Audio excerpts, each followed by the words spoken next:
Salut à toi. Aujourd'hui, on va parler de 5 habitudes que j'ai premièrement déjà très sous-estimées, mais ensuite que la plupart des gens sous-estiment dans une dynamique de développement personnel. Alors, c'est à remettre dans votre contexte, peut-être qu'elles ne sont pas prioritaires pour vous, peut-être qu'elles ne vous parleront pas, mais je vais aussi beaucoup parler de mon expérience à travers ça. Donc, la première habitude, c'est marcher. Je suis quelqu'un qui ne fait pas énormément de sport. Pour être très sincère, je dois faire quand je me réveille 10 minutes plus ou moins de renforcement musculaire / étirement. Et par conséquent, le seul sport, vrai sport que j'ai dans ma journée, c'est faire une marche qui va durer 30 à 45 minutes. C'est mon quotidien. Donc déjà, ça m'a permis de rentrer dans une dynamique à faire du sport, à me mettre déjà dans une meilleure hygiène de vie. Parce que je sais que certaines personnes n'aiment pas du tout le sport, comme c'est mon cas. Mais je sais à quel point c'est essentiel. Et beaucoup de gens vont se mettre des attentes trop hautes quand ils entendent sport. On parler de musculation, d'aller courir, d'aller faire du foot. Alors que faire du sport, ça peut juste tenir à faire une marche plus ou moins active. Et c'est OK pour certains profils. Donc, premièrement, ça a été pour moi une habitude très sous-estimée dans cette optique-là. Mais je dirais, deuxièmement, quand je marche, alors ça va dépendre des fois, mais c'est un moment où je suis généralement énormément en silence. Et aussi où je peux me perdre dans mon esprit. Ce qui fait que je vais développer beaucoup d'introspection, beaucoup de créativité et beaucoup de résolution de problèmes. C'est comme une soupape pour moi qui me permet de libérer ce que j'ai à libérer. Une grande partie des vidéos que je poste, je les ai en marchant. Que ce soit le script ou la structure, que ce soit les idées de vidéos, que ce soit sur mon développement personnel. En fait, j'ai 45 minutes devant moi où, sans le chercher, je vais avoir plein d'idées qui vont ressurgir, auxquelles je vais pouvoir laisser place. Ces 45 minutes sont aussi pour moi un temps de pause, de repos. Parfois, je peux être un peu trop il faut que je fasse ça, il faut que je fasse ça, il faut que je fasse ça, et la tête dans le guidon. Je ne prends pas assez de pause. Du coup, je sais que quand j'ai ces 45 minutes, j'ai généralement pas d'écran, j'ai du silence, ça dépend, où j'écoute de l'italien, de l'anglais, selon ce que je veux travailler, très légèrement. Mais je sais que c'est un temps pour moi qui est de repos. Donc ça m'a permis de m'apporter tout ça à la marche. Et peut-être même bien plus. Voilà mon expérience avec la marche. Peut-être que ça pourrait vous apporter tout ça. On n'imagine pas à quel point, des fois, on est borné sur un problème, sur un obstacle. On va marcher 30-45 minutes, on ne se soucie même plus du problème. On revient ou sur le chemin, on va avoir des dizaines d'idées qui vont venir et ça va créer plutôt le déclencheur. Deuxième perspective, ou deuxième conseil plutôt, c'est de tenir un carnet d'introspection. Alors, je le fais par phase, ça dépend. Mais selon les profils, pour le mien, ça a été vital, presque. Je suis une personne qui pense beaucoup. Je suis une personne qui philosophe énormément. Je suis une personne qui a des questions existentielles sur beaucoup de choses dans ma vie. D'où le fait que je fasse ces vidéos aussi. Le fait de les inscrire sur un carnet et de ne plus autant les avoir en pensée, ça me soulage émotionnellement, ça me soulage mentalement et ça libère des poids. Aussi, je vous dirais que écrire sur un carnet, aussi insignifiant que ça peut paraître, des fois, on se rend beaucoup plus compte de nos mécanismes. Par exemple, des fois, je vais écrire quelque chose qui va être de l'ordre de la critique par rapport au monde, par rapport à l'extérieur. Je vais rejeter la responsabilité sur les autres. En fait, en l'écrivant, je le matérialise et en le matérialisant, je peux beaucoup plus facilement comprendre mes schémas et aussi comprendre que je suis dans un schéma de victimisation à rejeter la responsabilité sur les autres et non sur moi. Par conséquent, je peux beaucoup plus facilement corriger le tir. Je peux comprendre ce qui se passe à l'intérieur, je peux comprendre justement mes schémas, mes récurrences. Des fois, quand tu lis ce que tu as écrit dans ton passé, tu t'aperçois qu'il y a peut-être les mêmes schémas. Ou peut-être que tu ne penses pas différemment. Ou tu t'aperçois de ton évolution, de ton niveau de maturité. Des fois, quand je relis ce que j'ai écrit il y a 3 mois, mais putain, je me dis, mais qu'est-ce que j'étais con il y a 3 mois et quel niveau de maturité de merde. Non. En fait, c'est juste qu'on grandit, mais on ne s'en aperçoit pas nécessairement. Et c'est tout à fait normal. C'est vraiment quelque chose qui m'a nourri, qui m'a rempli, mais qui m'a aussi permis de me vider sur tout ce qu'il y avait à vider mentalement. La troisième habitude, c'est la notion de tracking. J'en ai fait une vidéo, peut-être qu'elle est sortie à ce moment ou pas. C'est la notion de suivre ses habitudes, sans le complexifier. On prend une habitude qu'on a envie de changer, qui est prioritaire dans notre vie, et on la suit.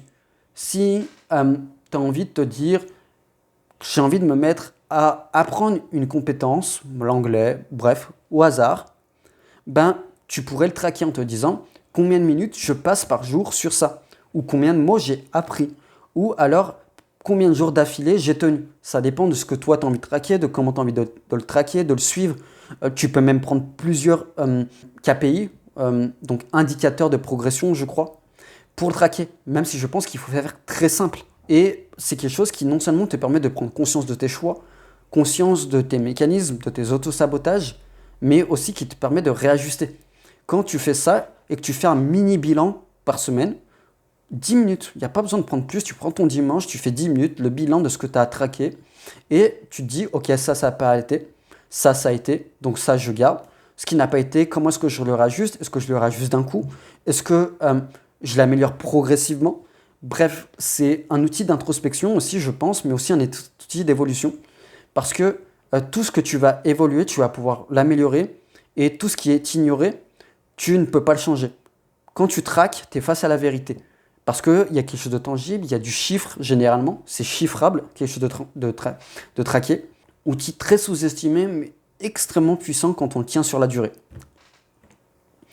Ensuite, c'est payer et investir sur soi. Ces 5 dernières années, j'ai dû investir, je pense, aux alentours des 20 000 euros dans mon développement personnel, dans des formations, dans des coachings, ou plutôt dans de l'hypnose, etc., etc.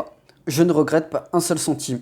Et je pense même que tout ce que j'ai investi vaut aujourd'hui peut-être le triple, voire le quadruple, pour vous dire.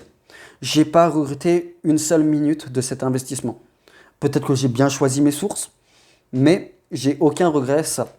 Ce que je veux faire entendre, c'est que parfois, pour avoir un développement qui va être d'une meilleure qualité, eh ben, on va devoir accepter d'investir.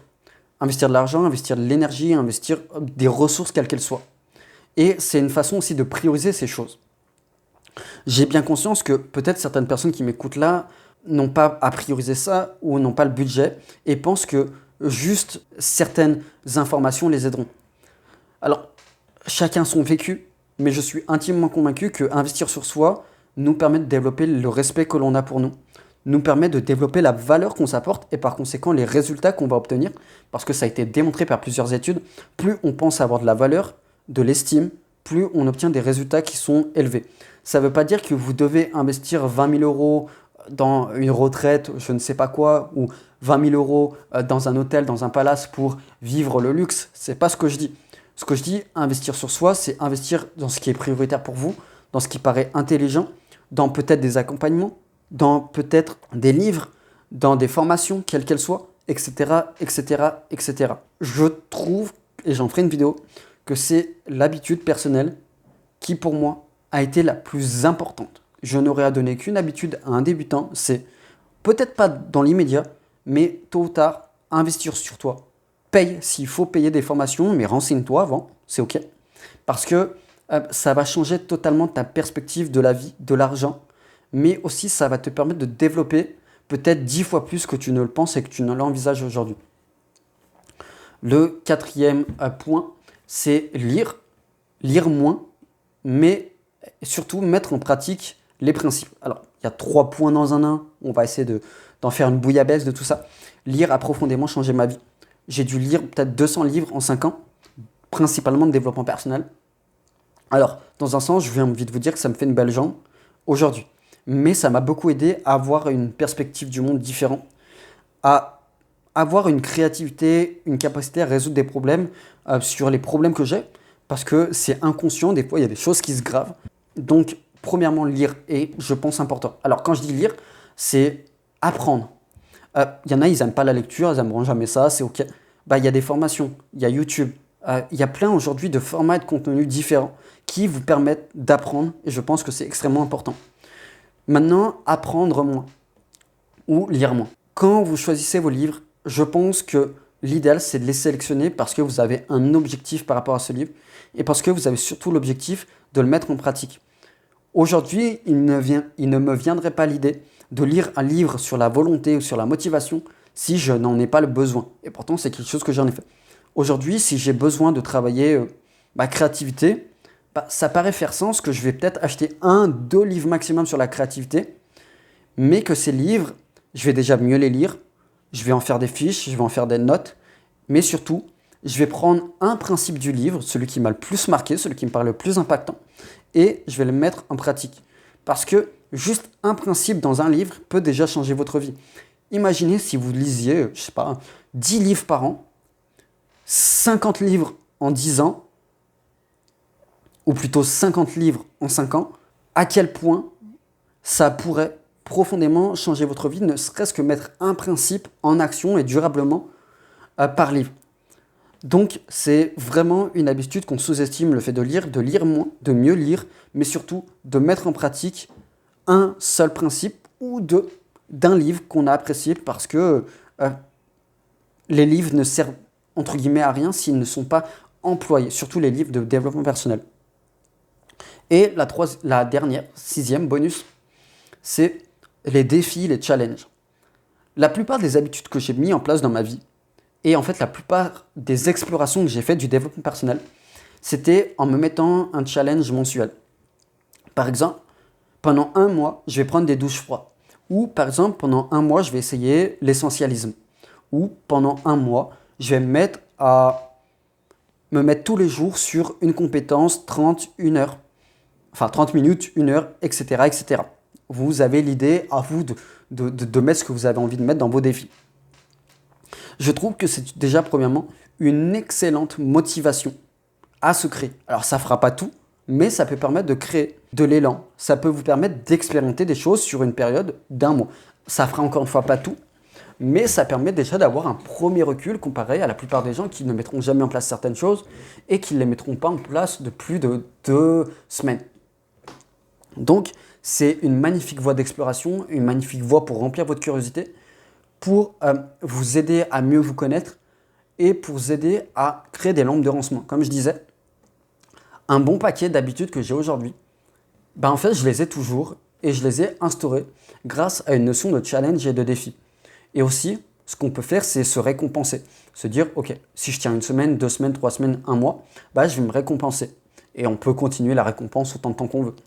Mais se mettre des challenges d'1 mois, 2 mois, 3 mois, selon ce que vous avez envie de faire, je trouve que c'est très sous-estimé pour commencer une habitude. En tout cas, moi, ça me motive, c'est un driver. S'il y a des points là-dedans qui vous intéressent, dans tout ce que je vous ai dit, vous n'avez pas besoin de les mettre tous en place. Vous en prenez un, celui qui vous a le plus parlé, et vous l'essayez. Pourquoi pas même essayer de le mettre en défi d'1 mois, de le traquer, d'en faire de l'introspection, de payer une ressource sur plus ou moins le principe que je vous ai donné. Vous voyez, tout ça, ça peut se combiner entre eux. Demain, vous avez envie de vous dire que vous avez envie de gagner en volonté, en tout cas en capacité de persévérance. Ok, pendant 1 mois, vous allez persévérer sur un défi. Vous allez peut-être lire ou regarder 1 ou 2 vidéos d'un sujet. Ok, vous allez mettre en place la chose. Vous allez créer un système de suivi très simple. Pas besoin d'en faire un paquet. Hop, vous allez traquer combien de fois ou combien de minutes ou qu'est-ce qui matérialise votre persévérance sur ce sujet.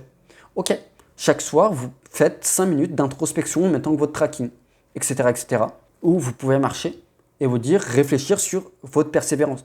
Alors là, je vous dis la version upgrade de la chose, dans le sens où on les combine tous, mais vous pouvez n'en prendre qu'un et c'est déjà pas mal. Ça sera mieux que 90% des gens qui auront déjà regardé cette vidéo. Donc voilà.